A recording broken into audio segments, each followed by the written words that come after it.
Quando a gente fala de investimentos, a gente necessariamente tem que falar sobre os riscos envolvidos com essa atividade.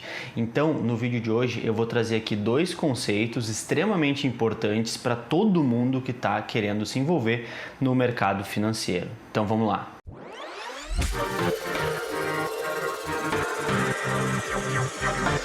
Fala gurizada, tudo bem com vocês? Para quem não me conhece, muito prazer, o meu nome é Ricardo, eu sou analista de valores imobiliários, sejam muito bem-vindos aqui ao canal do Quebrando a Poupança.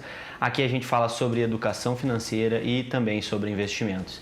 E bom, como eu adiantei na introdução do vídeo de hoje, a gente vai falar sobre dois conceitos muito importantes relacionados a risco, tá? E para vocês entenderem que eu não estou tirando isso da minha cabeça, tá? Eu estou pegando este livro aqui, ó, de administração financeira, que é inclusive uma das referências bibliográficas para a prova do CNPI que eu fiz. A gente vai entender os conceitos de risco sistemático e risco não sistemático no vídeo de hoje. Bom, então vamos começar aqui pelo risco sistemático, tá, galera? Risco sistemático é aquele risco que afeta um grande número de ativos. Então vamos entender da seguinte forma. Tu é um investidor internacional, está olhando para o Brasil, está pensando em investir aqui no Brasil, e aí tu tem que parar e pensar quais são os riscos envolvidos com relação ao investimento no Brasil. Bom, a gente tem o risco político, né? O nosso país ele é conhecido internacionalmente pela instabilidade política, então esse risco, esse é um risco sistemático. Por quê? Porque ele afeta quase todos os ativos da nossa economia, tá?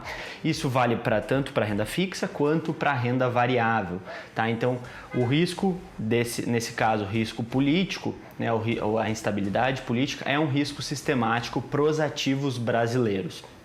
Um outro tipo de risco que é sistemático também é o risco da elevação da taxa de juros, né? Então esse tipo de risco ele afeta tanto os títulos de renda fixa, né, principalmente os pré-fixados, quanto atividade econômica, né, assim que nem construção civil, enfim, vários setores da economia, uma vez que o custo do dinheiro se eleva.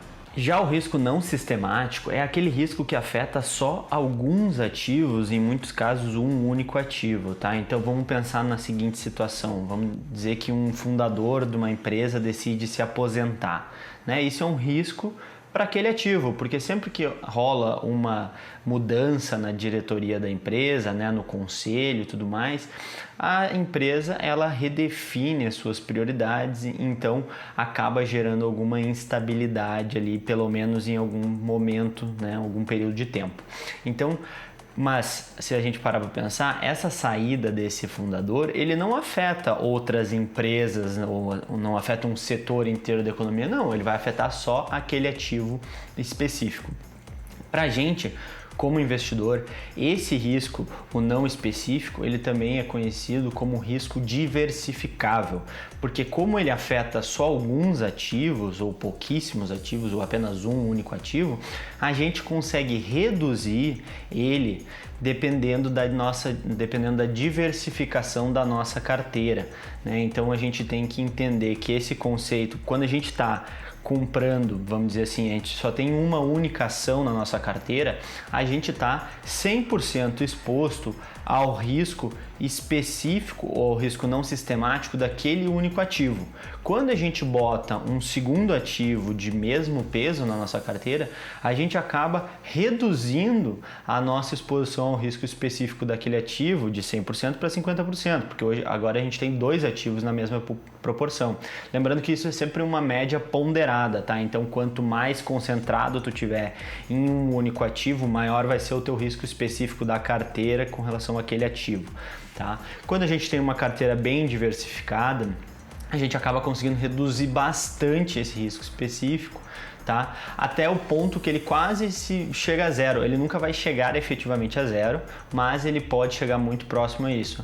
Por que eu digo que a gente nunca vai conseguir chegar a zero? Porque ele vai reduzindo o quanto que a gente tem de benefício com ele é cada novo ativo que a gente coloca, tá? Então, quando a gente colocar um terceiro ativo na nossa carteira, a gente vai estar exposto a 1/3 do risco específico, né? Considerando que todos os ativos vão ter o mesmo peso.